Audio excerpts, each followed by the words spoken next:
In episode 1 in the syllabus of UPSC, there is this topic of history of India. In episode 1, I would like to speak about ancient and medieval India under history of India.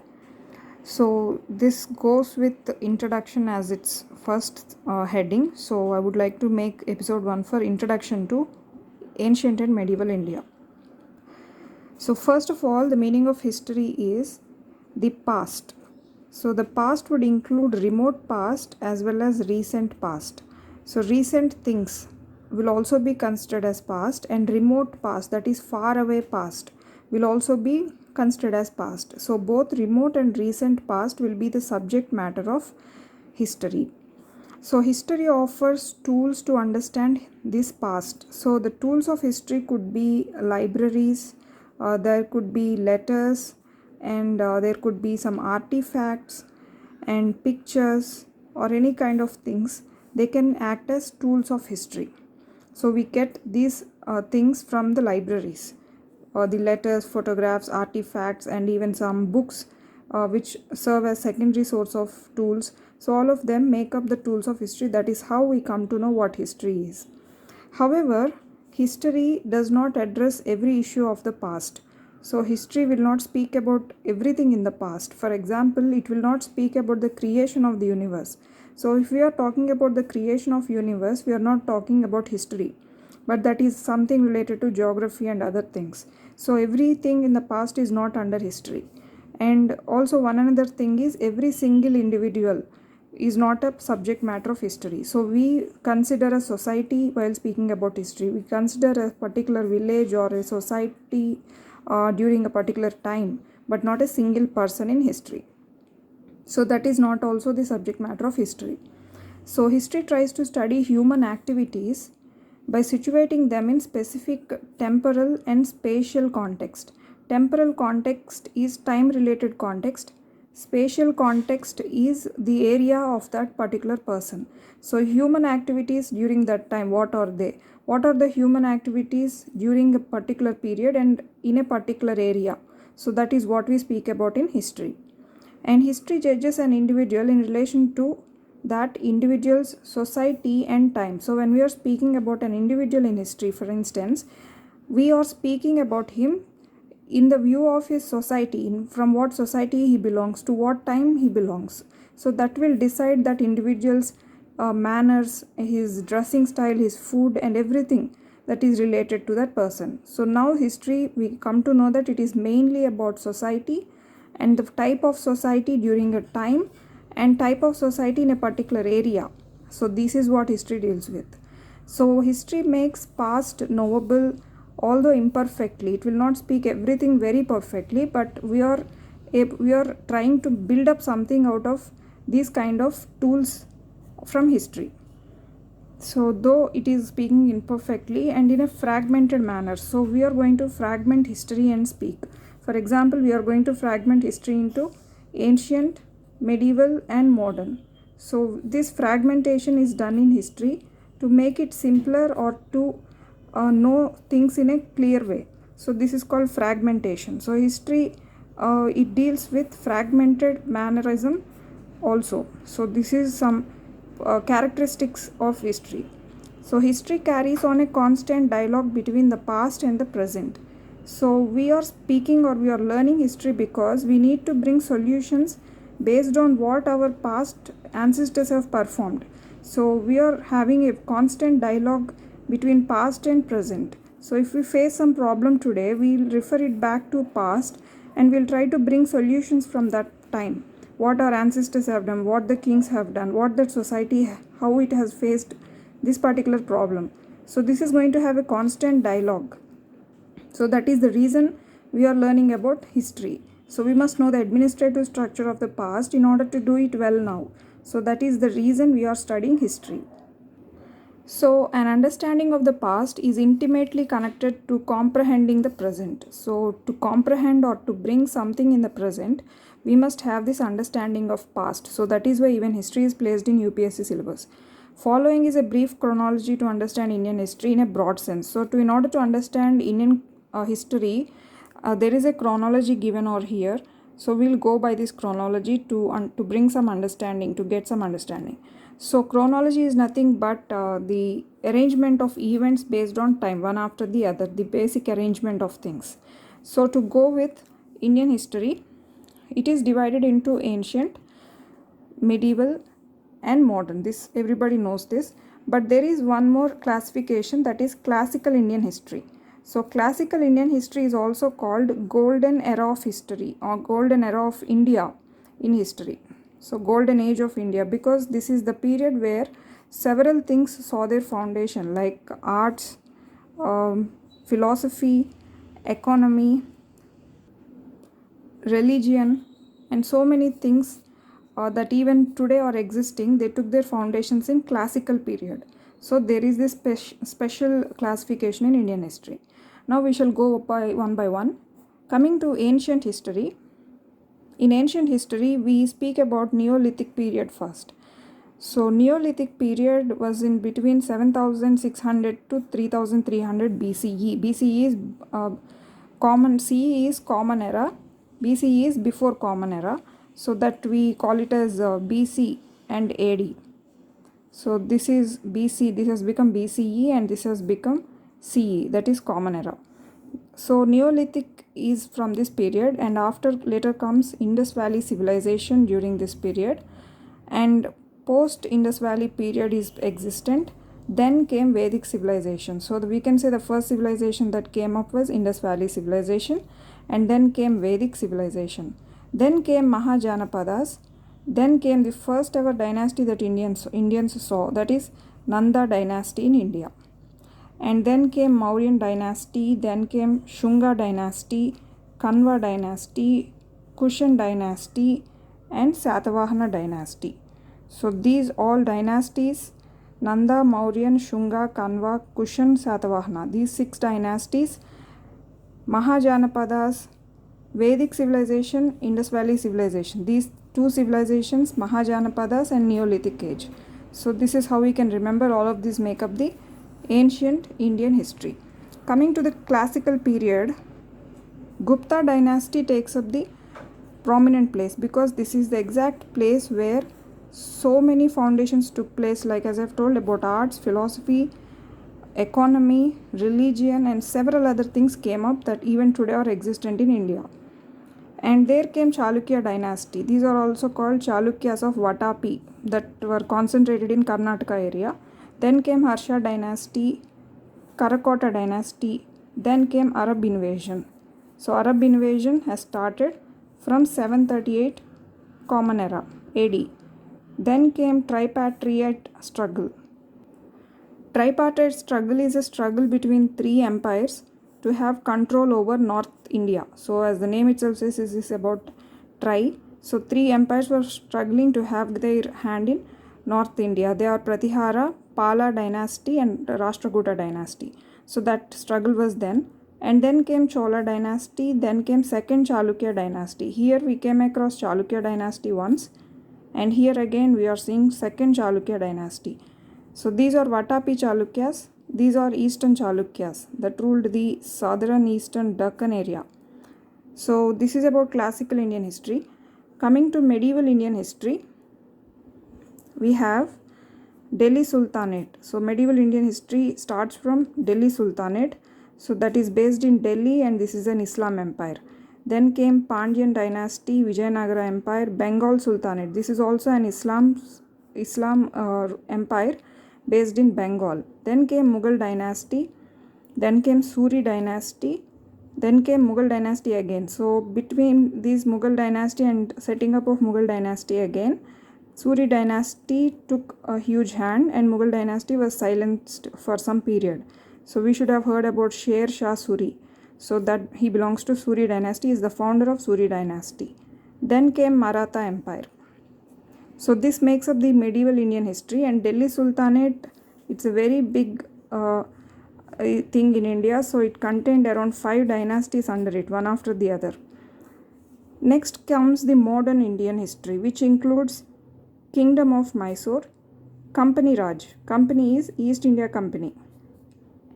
So East India Company ruled for some period, that is called Company Raj or Company Rule. Then came Sikh Empire. So Sikh Empire was concentrated in Punjab. We should have heard about Maharaja Ranjit Singh. So he is the founder of Sikh Empire and he's a famous king over there, and that was Sikh Empire. Then there was a Great Rebellion. We know about Great Rebellion. That was 1857 revolt, which is also called Sepoy Mutiny in the history of India. That took place at Meerut. We know about that. After that came British Raj. That is, the crown started ruling. The British crown started ruling India.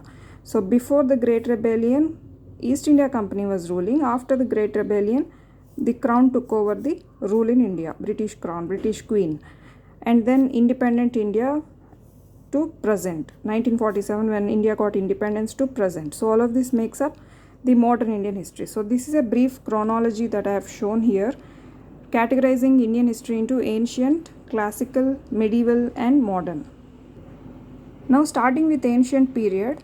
Ancient period starts from earliest time to mid 8th century. So we must remember this. This is mid 8th century. That was until when ancient period existed. So historical processes and institutions started to change in this period. It is not a complete break from early period. So in history we don't have a complete break and all. We will have a continuous thing, but that will have little changes. So not a complete break from the earlier period, but some old institutions stopped to exist or ceased to exist while others started coming up and taking new shapes. So from 6th to 7th century this change happened until 8th century, mid 8th century, when ancient period got ended. For example, what changes happened towards the end of ancient period? Some important examples in Indian history are: there was republican form of political organization during Gupta period. So Gupta period, as we have seen over here in classical Indian history, it was from 200 BC to 550 BC. So during that Gupta period, there was republican form of government or political organization. So it went out of existence. So there is no republican form of political organization after Gupta period, which began in 4th century AD. So Gupta period began in 4th century AD, but towards the end of 7th century AD or mid 8th century AD, there is no republican political organization. So this is one important change. And there are new economic systems coming up. One is agrarian. This word agrarian means agricultural relations. So agricultural relations started to come up, and that is a major economic thing that started after ancient period. And one more change is caste system. So caste system started in later Vedic period. So caste system emerged in later Vedic period. That was from 1000 BC to 600 BC, later Vedic period. And that took new shapes after Gupta period. So caste system also changed. And regional cultures, elements of regional cultures like regional languages, they all started crystallizing. That means they became more clear. So becoming more clear is about dividing. So these divisions have come up based on languages and all. They all started after Gupta period. So these are some important changes in after ancient period during 6th, 7th, 8th AD century ADs. These were some important changes in Indian history regarding ancient period. Now we'll go with medieval period. So medieval period, all these above changes are what indicate the beginning of a new phase. So all the changes we have discussed earlier, they started a new phase, that is medieval period. That is the medieval one in our history. So that started from mid 8th century. So ancient period ended with mid 8th century, wherein medieval period started in mid 8th century AD. So rather than the raids of Muhammad of Ghazni, in that mid 8th century there were Muhammad of Ghazni raids, and there was this establishment of Delhi Sultanate. Delhi Sultanate, that period we have seen it from 1206 to 1526 AD. So that was in 7th century AD or 6th century AD, towards the end of ancient history. So some people will think that Muhammad of Ghazni raids and Delhi Sultanate and all of these marked the starting of medieval period, but that is not the truth case. But because we have to see the starting of it regarding a timeline, so we can say that it is from mid 8th century AD. Then next we have modern period and the classical or conventional periodization. As we know that many people take the Battle of Plassey as the starting point of modern period in Indian history. So Battle of Plassey happened in 1757. So that marked the modern period of history in India. So this time was also is also seeing one another thing, that is the breakup of Mughal Empire and the emergence of regional powers in the early decades of 18th century is now taken as the indicator of change from medieval to modern. So earlier there used to be this Battle of Plassey kind of thing. Battle of Plassey is the starting of modern period, that is 1757. And now one more thing is added, that is Mughal Empire broke up during this period, that is during the 18th century. So we can say from mid 8th to 18th century there existed medieval period, and from 18th century we are having modern period. So this is how we can periodize the Indian history into ancient, medieval and modern. And in the introduction itself we must also know about some physical features of India. So because physical features, that is geography and history, are so much related, because through history there are so many changes in geography of a country. So how a country emerged through these geographical changes is also a part of history. So we shall see that. In the study of history, an understanding of the physical features of a country is necessary. So we must know about this. These have an important bearing on historical developments. So history developed through these physical features, changes and all. Human progress depends a lot on human ability to control and overcome the vagaries of nature. So any changes in nature, any variations in nature, they'll have a lot of impact on progress of human beings. So that will change, or that will have an impact on history. So we have to study the physical features during these periods also. However, not until a very late stage in human history were human beings able to control their environment effectively. So we are able to control environment only in recent past, but in early times, people or human beings were not able to control environment and disasters related to that. So that is what this says. So next, there are a number of distinctly different regions depending on variations in soils, topography, rainfall and climate. So topography is nothing but everything that is existing, that is oceans, how a land is distributed is topography. Oceans, cities, hills, valleys, or even dams, roads and all of that makes up the topography of an area. So the variations in soils, topography, rainfall and climate, there are different regions based on variations in these aspects. They have separate characteristics and identities. So all of these are different. So different places have different identities and characteristics. And inhabitants of the region also tend to differ. So even the people also tend to differ based on the climate. Where people live in a cool climate, they are fair skinned, and where there is more heat of sun, they are dark skinned. So in that manner, based on these climatic conditions or geographical conditions, inhabitants of the region are also differing in India. Though it's all a one country, we are different regarding these kinds of soil, topography, rainfall and all. So we are also different in terms of language, food, dress, crop patterns, density of population, that is number of people living in a square kilometer, that is unit of area. So and also there are differences in caste structure also. Historically, some regions emerged as developed pockets earlier than others. So some were developed and some were less developed. So these variations are also there based on geographical things.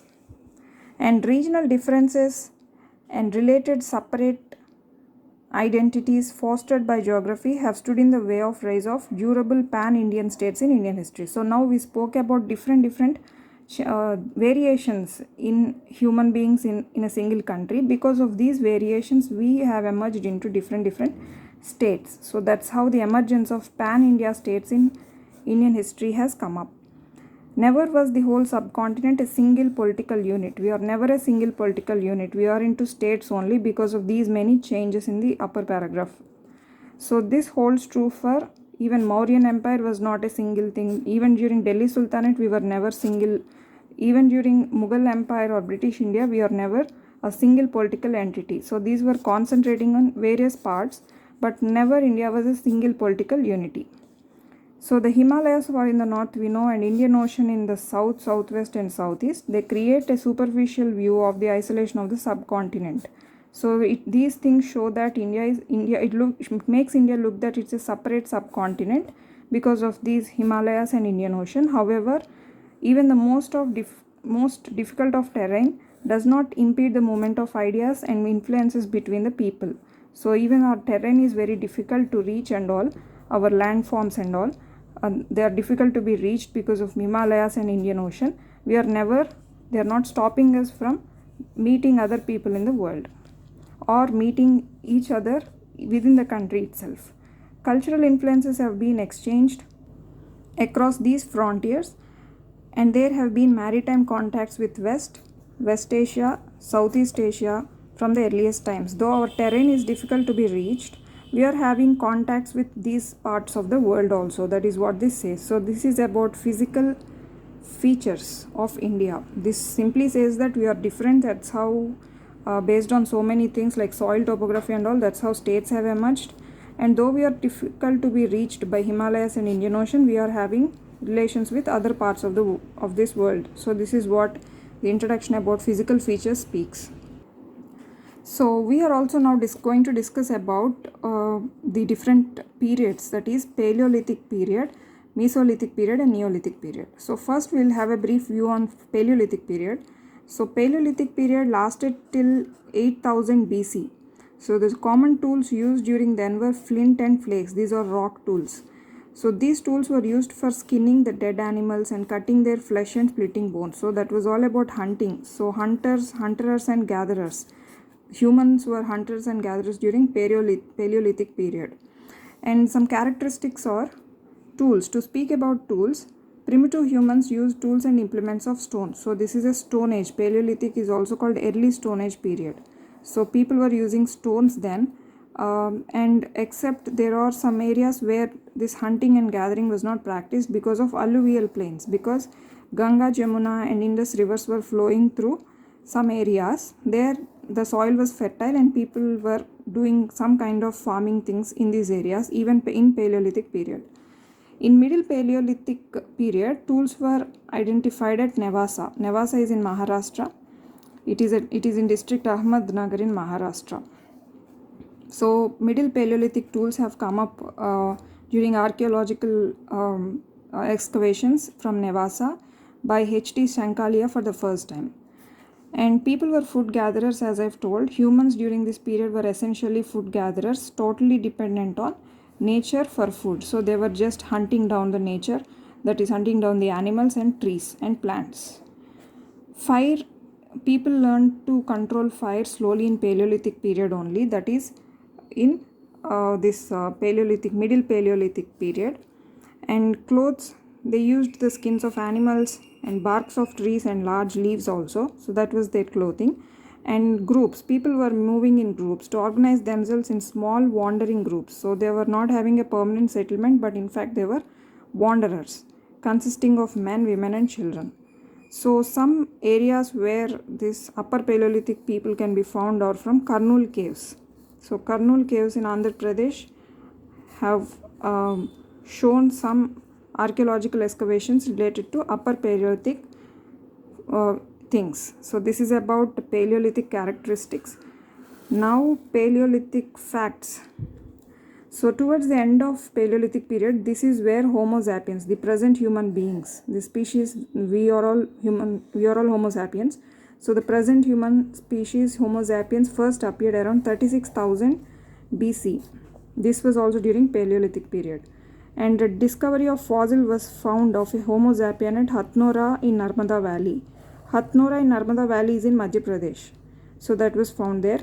It is found in association with the early Paleolithic tools. So Paleolithic tools, we have seen them from Nevasa, Maharashtra, Kurnool caves in Andhra Pradesh, and also here Hathnora in Narmada Valley, that is in Madhya Pradesh.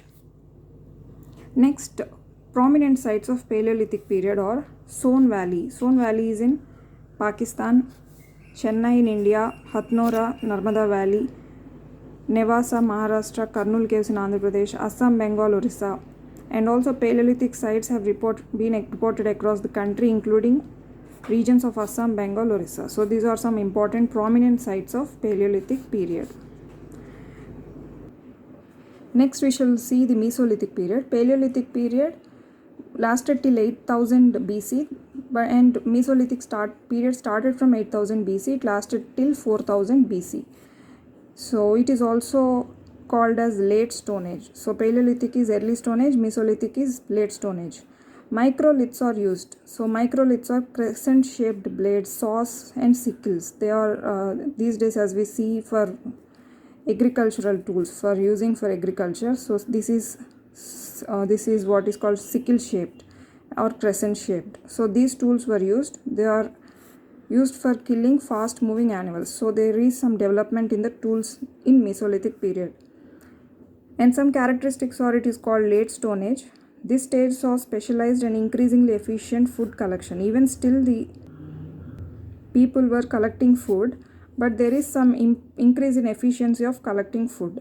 So leading to the beginning of plant cultivation. So there in Paleolithic people were only hunters and gatherers, and in Mesolithic people started to cultivate the land. So plant cultivation also started. And some prominent sites of Mesolithic Mesolithic period are Chota Nagpur Plateau in central India. Chota Nagpur Plateau is in Jharkhand.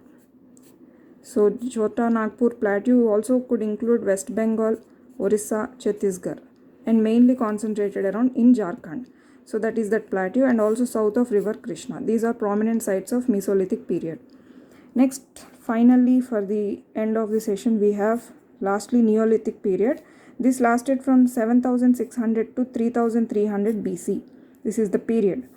And here there is some improvement in the tools. Heavy digging stick has come up to dig the ground. So as people started cultivating, they need to dig. So digging tools came. And for harvesting, a sickle is used, and even axe has come up. Cutting and felling of trees, for cutting the trees and to fell trees, axe is used. So a new tool, that is axe, has come up. And a quern and mortar for grinding grain, that would be a rock tool in which a mortar will be there and quern will be there. This will be rotated like this. So quern and mortar has been started using by these Neolithic people, and they used ochre colored pottery. So the color was ochre. Ochre means it is a mix of yellow, orange, brown.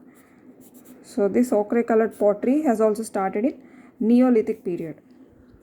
Next, we have characteristics of Neolithic things by Baluchistan. So Neolithic settlements, archaeological excavations have been seen from Baluchistan. It is the oldest Neolithic site. Baluchistan is in Pakistan, one of the provinces in Pakistan. This was the food producing stage when humans completely changed their way of life. So humans completely started to depend on cultivation.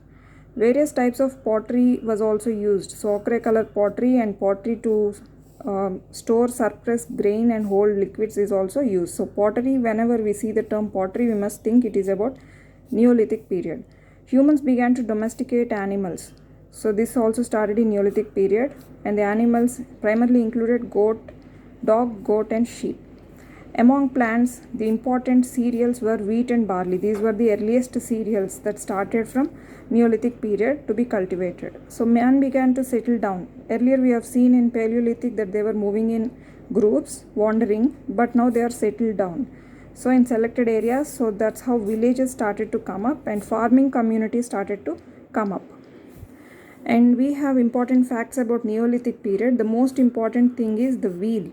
So whenever we see the word pottery or wheel, we must remember it is about Neolithic period.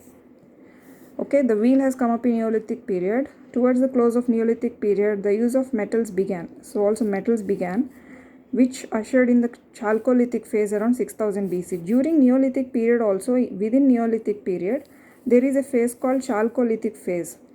This was the phase when copper was used. Stone was also being used, but copper newly has come up in Chalcolithic phase.